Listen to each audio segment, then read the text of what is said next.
Oh, that was nice. Wow. I didn't know that was happening. Folks, this meeting is being recorded. That has never happened to me before. I have no idea what I hit, but hey, it's being recorded. So how you doing, Laura?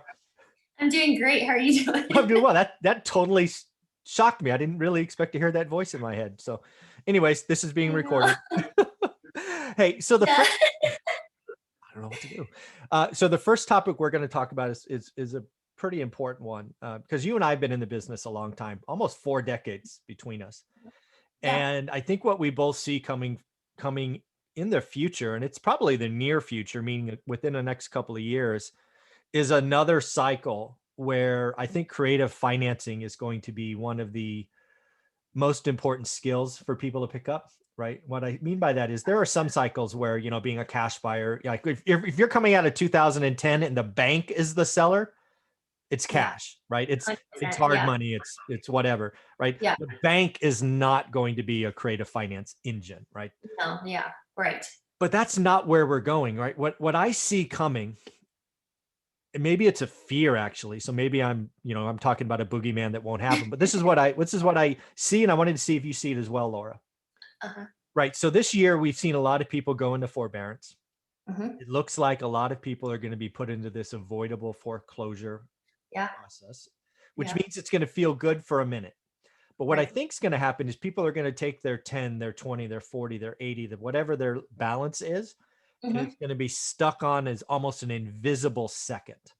Yes. There's going Hmm. to be no payments. There's going to be Hmm. no interest, but it's Hmm. going to be sitting there just hanging there as debt, Yeah. and Looming. looming, right? And then what's Yeah. going to happen is life is going to happen.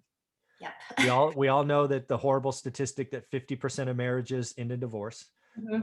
job transfers happen, Yep. all of this stuff. And then I think people are going to forget that second's there because they're not making payments. I think they're just going Right. to forget. Right.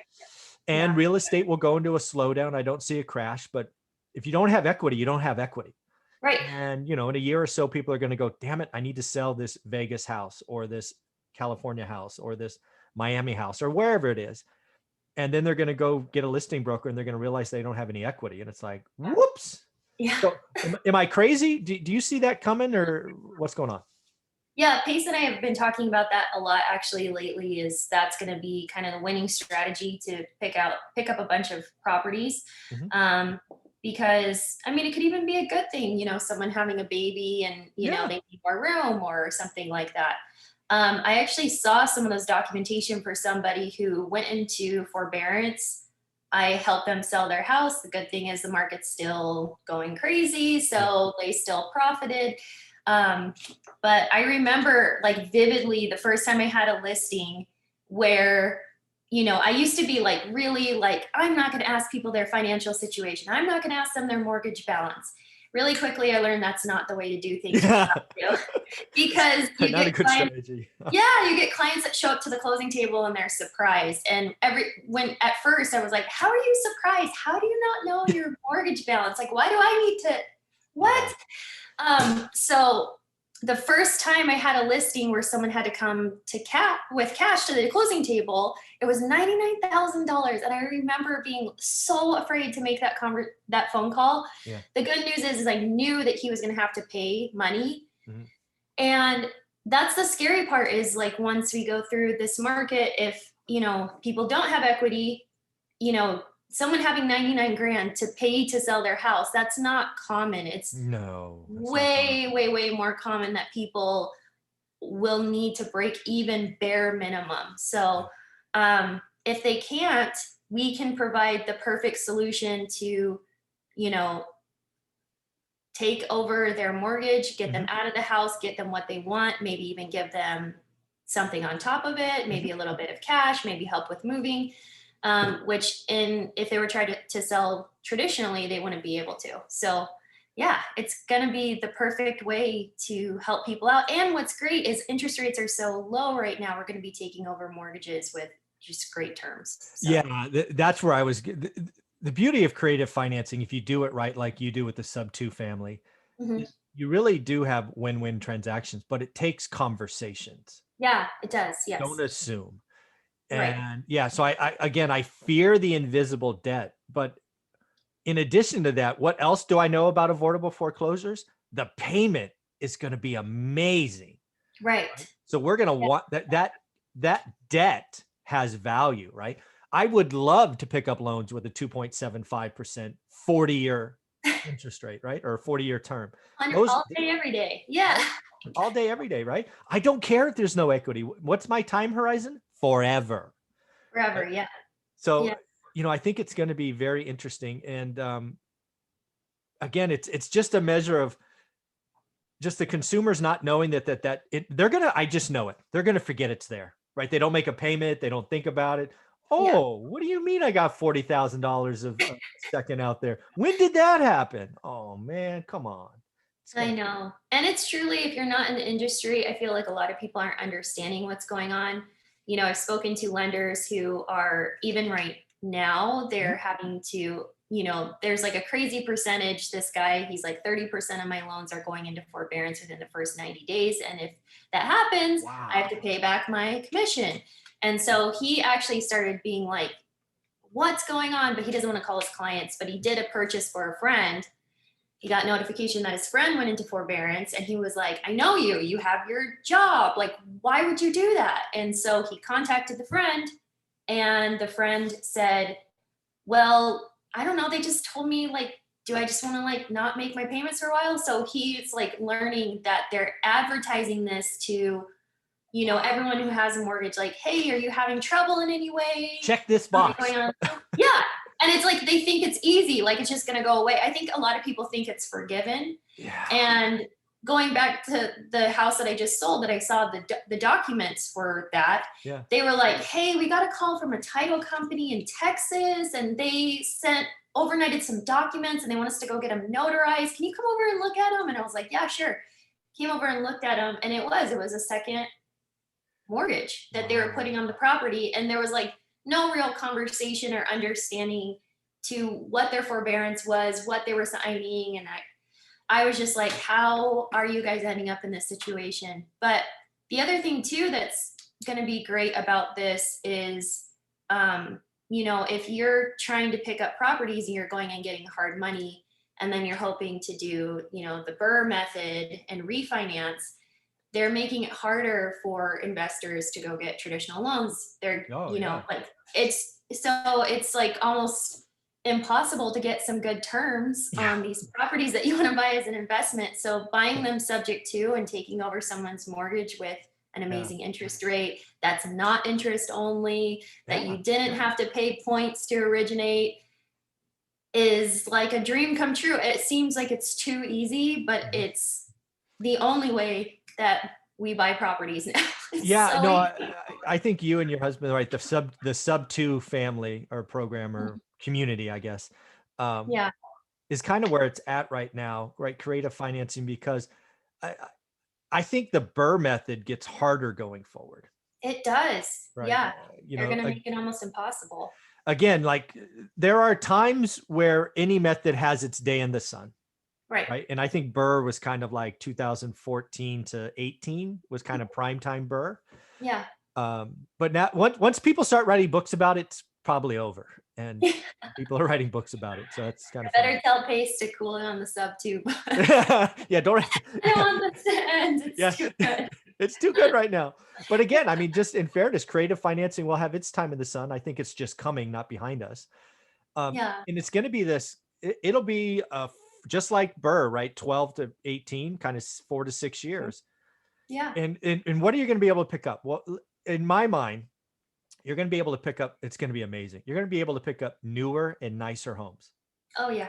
right? You're going to be able to 100%. pick up stuff that will be pretty easy qualified for Airbnb kind of quality, right? Yeah. In Yeah. Quick, quick, quick. golf And you golf can course pick up communities. flips. Yeah, and flips. Oh yeah. Yeah, we flip like a lot of how we're picking up our flips is with sub two too. It's like great. This Yeah. is awesome. Yeah, Yeah, so you can pick up flips too. But yeah, super nice properties. yeah, that's going to be a big difference, right? What do you pick up with Burr? Junk. What'd you pick up with cash when you were buying from the bank? Like really junk. Oh yeah. Right. You were signing up for 6 months of hard work, but I mean, rinse and repeat, lots of money to be made. It just was different. I think that's going to be the difference about creative financing. They're going to be newer and nicer. They're going Mhm. to have remarkable, it's the debt that's going to be valuable. It's going to be the Yeah, debt, right, right? There'll be value right. there. Um, Yeah. so it's pretty I'm sitting amazing. in a sub two right now. There you This, go. this is one. And It's we're moving into a sub two in a couple weeks too. So you can sub two your dream home too. So yeah. Well, yeah. actually, you know what? Tell us about because I don't think people believe you when you say that. Tell us about the dream home you're moving into that you got sub to, like just like kind of stats to make us go, wow. So we are, well, there's another guy, everyone knows him, flipping genius, Jerry Norton. Mhm. Jerry Norton, we went and had dinner with his family, and he holds his masterminds out of his guest house, which he's got this amazing 2,000 square foot guest house. And so Pace was like, hey, if you're ever moving, like, I want to buy your house. Mm. And so about a month ago, Jerry called Pace and was like, hey, I'm considering moving to Puerto Rico. And Pace was like, oh yeah, cool, and told me about it and was like, if it happens, it happens. And then literally like a week later, he's like, I convinced my wife, we're leaving in 2 weeks. And we're like, okay. So he has an underlying traditional mortgage through Zion Bank, 1.2 million. We are going to buy it from him for 3 million. He didn't want to pay capital gains on that whole amount. So we were thinking of not transferring the deed for a year and just doing some sort of like lease purchase. Mhm. But then Payson, he came up with this great idea to purchase a home for 2 million. So we're going to take over the $1.2 million mortgage at Zion Bank, sub two. And then Jerry is going to finance us his $800,000 equity. We're going to make a $300,000 payment. He's going to finance the other five for 0%, which is crazy. And then the last million, instead of, purchasing the home with that value, Pace is going to pay him to consult with him Jerry does most of his YouTube and his, not most, he does everything. He does his masterminds, he does it, every product he sells, that's all him. He films and edits his own videos. Wow. And so, that's one of the hardest things about putting out content is, number one, even filming, like just doing it. And then number two is like feeling like you have to edit it and get stuff up all the time. So yeah, so Pace is going to pay. People pay $1 million to successful people all the time for help with their business. Absolutely. So it's just going to be like a monthly thing where they get to have a couple calls and meetings. And I'm sure that's going to extremely benefit Pace's business to go up even more. Yeah. And then Jerry gets he doesn't have to pay capital gains on that $1 million, and then Pace also, that's a business expense for that extra million. So it's just like a win-win-win all around. So yeah, so we are moving in. Well, right now, we're closing on Monday, and we're already working on it. So what is the stats? Is it like 10,000 square feet or 4,000? I have no idea what houses are. Oh yeah, it's 11,000 square feet. And I was looking at it the other day and I was like, how many bedrooms are in here? Like, I'm still walking around. I don't have it memorized because I kind of was like, this is so bizarre, because we have 2 kids. And so I'm just like, it's not like I'm like, I need 10 bedrooms for my 10 babies. So I'm still like, I still don't remember exactly what's in the guest house. I think there's like 3 bedrooms and 2 bathrooms in the guest house. And then sometimes I'll walk around a corner and I'm like, there's a whole other bathroom right here. Like the other day I walked through the laundry room and I was like, what's back there? And then I walked through there and there was like this massive like storage pantry. And I was like, what is that? I didn't even know. And then I'm like, but there's a pantry out here and there's a huge storage place in the basement. I'm so confused. Yeah. So yeah, I'm going to lose my 2-year-old daughter in there all the time. Yeah, I was going to say it's a massive game of hide and seek. I already lose her in here because she's like Miss Independent and she's kind of a daredevil. And I've like ran out to our front yard a couple times, like, oh my gosh, where are you?